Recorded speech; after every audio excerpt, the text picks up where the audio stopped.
রাত আমি ৯টা নাগাদ এখানে আসছিলাম মানে কন্টেন্ট খুঁজতে। তো আমি এই ভিডিওটা আপলোড করেছিলাম যে রাত মানে কমসে কম ১ থেকে ১.৫ ঘন্টা হাঁটার পরেও কন্টেন্ট খুঁজে পাচ্ছি না। তো আমি বেসিক্যালি দুপুরবেলা তো আসি না এই জায়গাটা, কারণ ডিউটির মধ্যে থাকি।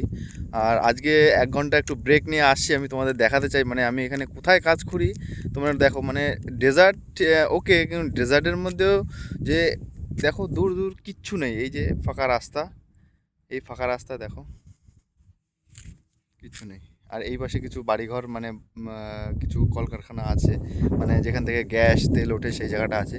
তো এইখানে আমি কি কন্টেন্ট খুঁজবো আমি কিছুই বুঝতে পারছিলাম না। তো দুপুরবেলায় জাস্ট আমি আসলাম একটু, এখন বাজে দুপুর 12:30 কি 1টা নাগাদ এরকম, মেবি এরকম কিছু হবে। তো আমি ঠিক জানি না কটা বাজে, একটা একটা হবে হয়তো।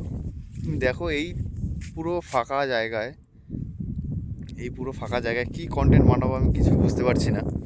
তো তোমাদের ভিডিওটা কেমন লাগলো বলো। আর এই জায়গায় মানে থাকা অসম্ভব।